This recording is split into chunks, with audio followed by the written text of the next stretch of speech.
Sleigh bells ringing, diamonds blinging, carols singing.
Hi friends, it's Gwen. Welcome back to my channel. Today I want to bring you a festive Christmas reading vlog.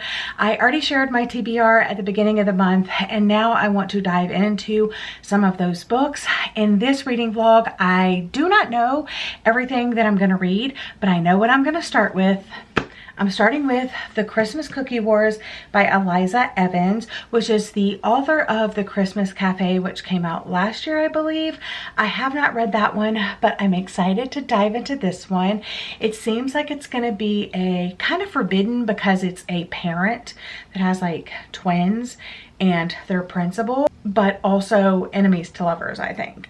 So it says Melody Monroe will do anything to get her 9-year-old twin boys to muster up the holiday spirit, especially since they lost their father. The boys have started questioning the point of Christmas at all. When Melody learns the school's cookie committee has disbanded due to dissension in the top ranks, she can't let the boys lose another ounce of Christmas joy.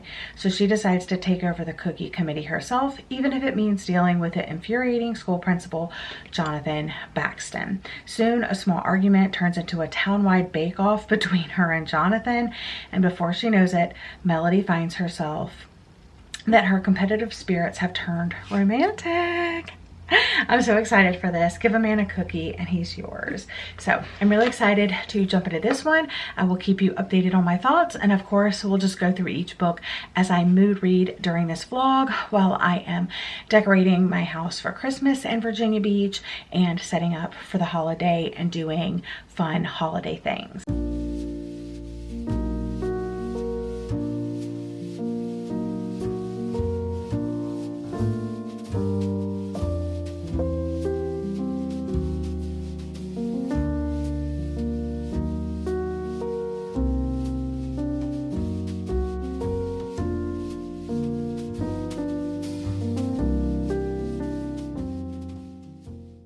Reading update time. First check-in.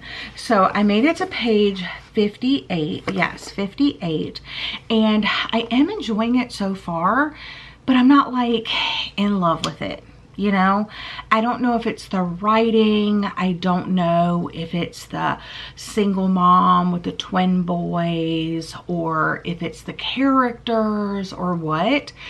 If I had to rate it right now, it'd be a 3. Like, I'm enjoying it, but I'm not, you know, it's fine. So I'm gonna keep going because the romance has not started yet. We've just gotten to know like a single mom, her twins, her taking over the cookie committee. They've had their first event. The principal has been there. She also gave, so he's been emailing her and she's terrible at checking her email, which same, but, or at least responding to emails. I don't know, email kind of just sucks, you guys, let's be for real. But she agrees with me, and she finally just says, if there's anything for the cookie committee, just text me. And he's like, oh, but I can't get in the habit of like texting parents. And she's like, well, I'm not just a parent, I'm the president of the cookie committee. Also, she makes these cookies and they turn out pretty bad. And he makes these delicious like secret recipe from his grandmother thumbprint cookies. So that's all I've really got to go on right now. So I'm gonna keep reading. I'll keep you updated, but those are my initial thoughts. All right, I have a couple of updates. First, I want to open up this box. I am hosting my book club, my in-person book club Christmas party this year. I'm so excited that I'm like so privileged to host. So we're having our Christmas party and our book club discussion for December, which is The Most Wonderful Crime of the Year by Allie Carter, which I also talked about on my podcast at the beginning of the month with my friend Melissa. So definitely check out that episode if you read the book. We talk spoilers, all of our thoughts and feelings. But I'll also be discussing it with my in-person book club. But yeah, so I wanted to do like a little craft. I thought that would be like a fun activity. And I thought, what better craft than the little mini book ornaments? So in here, I have the ornaments that we're gonna stick the books in, I think, I hope. Okay. A box within a box. Okay, yay. I love how they come packaged. This is perfect. They're individually wrapped in bubble wrap. So let's just pull one out. Oh, this is so, and it already comes with the hook. So they are glass. Yes. Oh, and then that comes off. Okay. And the opening is bigger. So yeah, we'll just be able to fold the books and put them in there. So cute. Okay, perfect. And then just put that back on and stick that in there. Okay, perfect. Everything seems intact. I love how they packaged them. I will link these in the description box in case you're looking for some, because I think these are going to be perfect. I also want to talk about a reading update, because when I came to you the first time, I was 58 pages in and I was enjoying it, but I wasn't like in love with it. It was very easy. Like, it was very easy for me to put it down and be distracted by other things. But now I'm further into it. I am on page 194. And this is so cute. It definitely took a while to like pick up steam and get interesting. So I'd say about the 50 page mark is when it starts picking up and getting good. So stick with it for the first 50 pages. It will be worth it. The little romance blooming between the principal and Margot, no, Melody. I'm loving it. But they were already like starting to get interested, and I'm like, there's still a lot left, you know? So I don't know what's gonna happen, but so far, so good. You guys, I just finished. And it was so cute. Like, it ended up being very, very cute. If you like Hallmark Christmas movies, you'll definitely like this.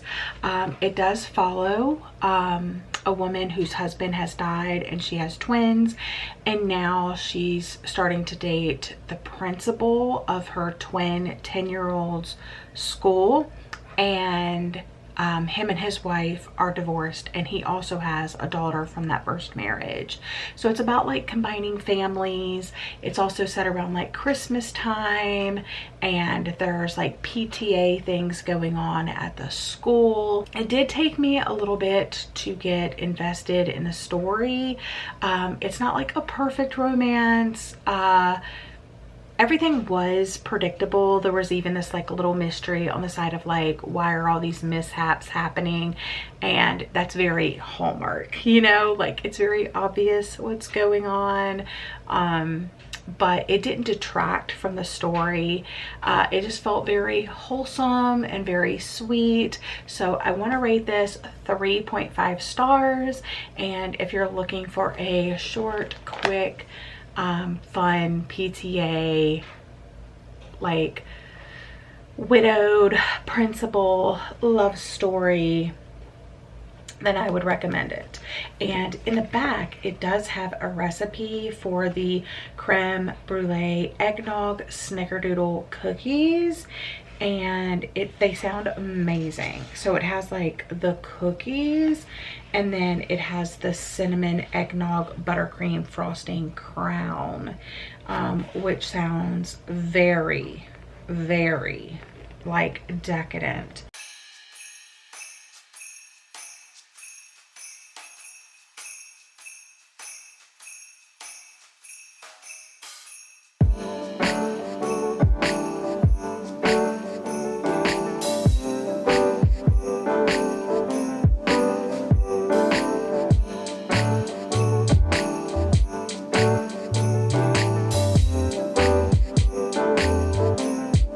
Stop of the day is the UPS store. I have a couple of things to return. I have one that's packaged up, and then a pair of jeans that did not fit even though they're my size. So yeah, I'm gonna go in here, make my return, and then we're gonna go to Hobby Lobby.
I'm home from the shops, and I thought I would show you what I got, mainly from Hobby Lobby, but I also had to stop off at the pharmacy for my medication, which I got a 6-month supply, so I'm so happy. Placemat.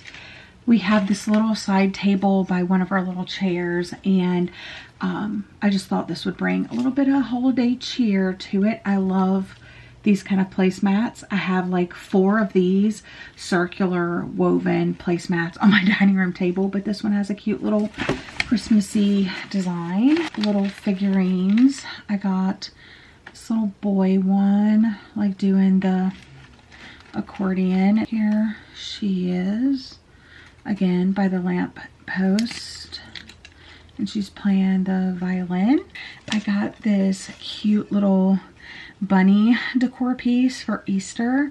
I got this hot chocolate gingerbread man for my husband for his Advent. I got this owl ornament. It's just like this carved wooden owl, but I do have a night owl tree. Well, technically I repurposed the night owl Christmas tree to the front porch of my other house, but I am looking for another small Christmas tree, and it's going to be all like owl ornaments, so that's why I got that. Little wreath earrings with little bells and little red bows. 3 more mini brand books, so I'm actually going to just set those aside and open those up after. 2 of these branches, so there's 2 of them.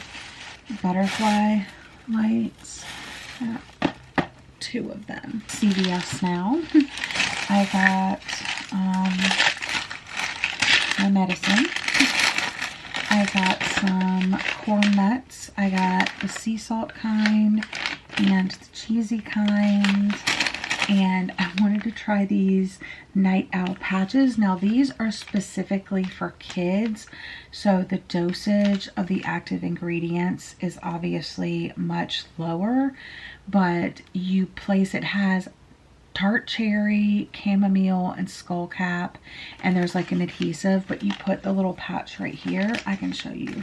So this is what they look like. They're just like little stickers, but then like on the back you can see the active ingredients, but you basically just peel one of these off and stick it right here, and then it helps you sleep. Foot therapy lotion, very exciting. This for my husband's advent calendar. There we go. There we go. It smells really, really good. And then I also got more of these.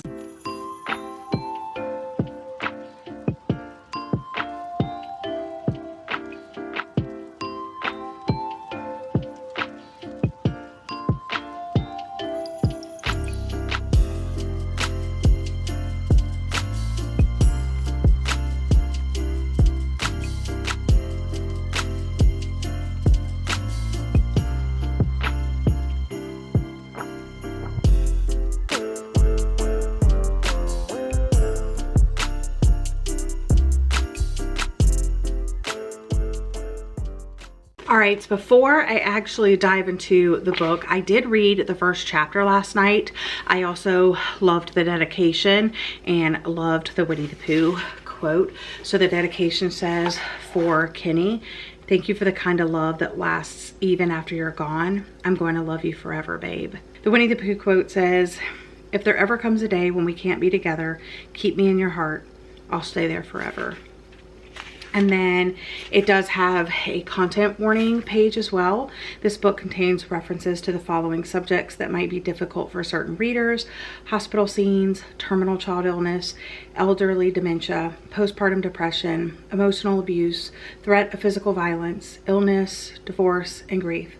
Thank you to my editor, my publisher, Sourcebooks Casablanca, and the sensitivity readers at 𝒕𝒐𝒅𝒄𝒂𝒔 Editorial for helping me find a balance between tough topics and the story of my heart. Any mistakes or insensitivities are mine. For anyone who has gone through, I'm sorry, or is currently going through any of the topics in this book, I want you to know I see you, I love you, and I'm so sorry this happened to you. So this is going to be an emotional book for sure, but I literally cannot wait to read it. I read the first chapter last night before bed, so I am going into chapter 2, and I'm hoping to marathon this book today. But I also don't want to rush it, you know? So I'm going to eat my bagel and read my book, and I'll update you guys later.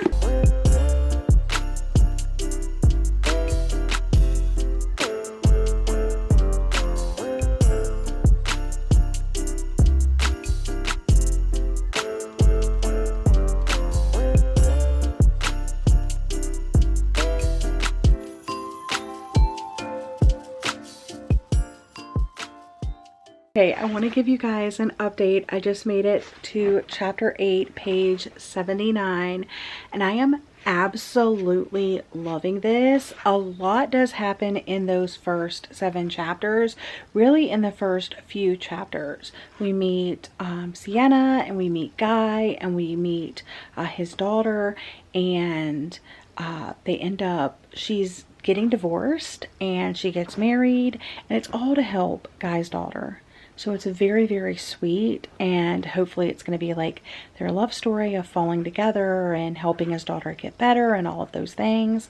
But it just definitely deals with some harder topics, and it's hard to read about, but it's also like so heartwarming at the same time. And I just can't wait to continue. I don't want to say anything too soon, but could I be getting that 5-star feeling?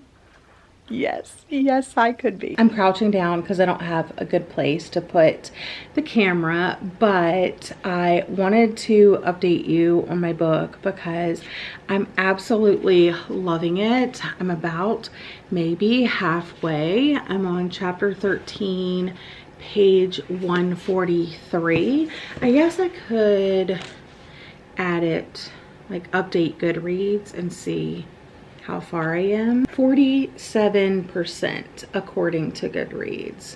So that was a really good estimate in my opinion, but 47% through this. I have cried or been very emotional at several parts in the story.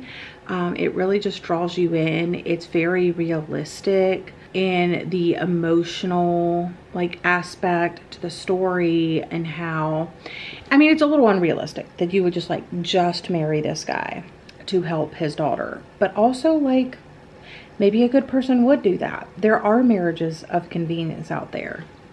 So while maybe it's not a reality for many people, like given the context of the story, it's just very, how they're pacing the story after the initial push is just really, really nice. And I can't wait to read more. It's very emotional and it's very heartwarming, very wholesome. Yeah, can't wait to read more.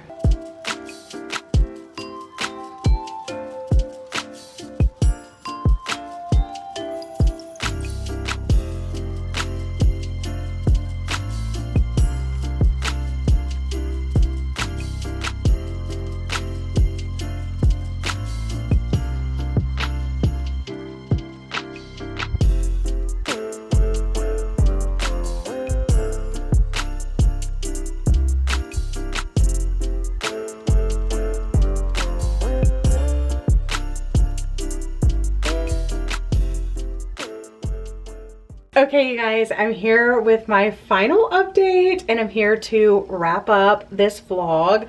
I adored this. I did indeed finish the book last night, but then after I finished, I had about half of an hour to eat dinner, and then I jumped into recording an episode for my Patreon, and then directly after that I had about another 20-minute gap to eat a little bit more dinner, and then I finally jumped into my preview for my patrons for our January reading challenge. And I had so much fun coming up with the challenge, talking to them about the challenge. They seem really excited about the challenge, so it makes it all worth it. But I rated this book 5 freaking stars. It was so good. I can see why some people may not rate this 5 stars, but for me, the reading experience, the romance, the depth, the tough themes and topics that it tackled throughout the story, how it tackled them, it was realistic, it was wholesome, it was, I mean, it is a little unorthodox how it starts out. So this woman's getting divorced, her friend sends out this like flyer asking for husbands for her friend, and it's all a joke, but she actually has people that want to apply. This guy kind of comes there and realizes like, oh, it was all a hoax. It wasn't a real thing. She's not really looking for her husband. But he already kind of pitches like why he's there in the first place. And he's like, I'm willing to work. You know, my daughter needs medical care. She has to stay on this kidney transplant list, and I can't do it on my own. And she's just like, I'm so sorry, you know, I can't really help with that. And yeah, this whole thing was fake. And he says basically like, have a good life. Great to get to know you. They, you know, they had coffee and breakfast and stuff, but then they kind of go their separate ways. And then when she goes back to her ranch at night, she's thinking about it and she's like, why not marry this guy? Like, I don't have anything to lose. It's a marriage of convenience / purpose, like to help his daughter. Like, what would he say if I called him up and I was like, yeah, like, let's get married, let's do this, let's take care of your daughter. So in the first, I would say like 4 chapters, it's basically all of that happening. She calls him up. She says, hey, let's get married for your daughter. He's like, are you crazy? Are you sure? Like, okay. So they do it. They go to the courthouse. They get married. And then she realizes that they live in this like extended stay hotel in like a seedy part of town. And she doesn't want like him or the daughter to be there. So she's like, just move in with me. So then they move in and it kind of goes from there. Of course, it's a romance book. So feelings develop, not only between, one thing that I really loved about it was the care and how you could just really tell that he loved his daughter and would do absolutely anything in the world for his daughter. And then he also in turn would do anything for her because of what she did for them. And then it kind of switches where she's at first doing it just to like help the daughter and stuff like that, but then she starts caring about him. And they live on this like ranch, like there's this like house, and she has like a lot of property, and she has lots of animals like cattle and mules and, you know, all these things, and she has like a dog. And I don't know, I just love the animal aspect. I loved the plot of land that she lived on and what she thought about it and how she took care of it. Even though she didn't have like a lot of money to her name, she had this, and it's been in her family forever. But it definitely like deals with lots of tough themes and topics. Her dad is in a memory care facility. He has dementia, and he doesn't really like remember her at all, and he has, you know, bad days, and he has better days and stuff like that too. But dealing with that, of course, the little girl going into like kidney failure, dialysis, all of that, the divorce from a man who, you know, she thought she was going to spend the rest of her life with, and then she's not, and then this like strange family like moving into her house and, you know, opening up her home to them. And yeah, there's so much going on. And I think what makes it so much more powerful is the acknowledgments at the back. I don't know if you guys remember me saying in my TBR video, one of the reasons why I put this author, let me back up. I read this for my Night Owl book club, and we're going to be discussing it at the end of the month. But I put it on the list because I read her Moose Springs, Alaska series, Sarah Morgenthaler. I read her Moose Springs, Alaska series, and it's been years since she's written anything else. And so when I saw she had a new book, I was so excited because I enjoyed that series. I figured I would enjoy this one as well, and I did. So I put it up for vote. It won. So happy about that. I probably would have read it anyway this holiday season, but I said in my TBR video, like, she hasn't written anything in a while. And now I know why. Her husband died in a motorcycle accident. And it wasn't even 3 months after. It says, the last time I wrote a book, my life was very different. Less than 3 months after Enjoy the View was published, my husband was killed in a motorcycle accident. And the fact that she had two, I mean, that's horrible for anybody. Obviously, anybody that loses someone, no matter how it happens, it sucks. But the fact that she did that, and then she came back and she wrote about some heavy topics in here, whew, like, like more props to her. But I loved it. 5 stars, highly recommend. Yeah, I can't say enough good things about this book. So I had a 3-star book and I had a 5-star book, and that's good to me. Yeah, I hope you guys are having a festive holiday season. Still doing things over here, still trucking along, but yeah. Anyway, I hope you guys are having a lovely day or night, and I'll see you guys again in another video very soon. Bye, friends.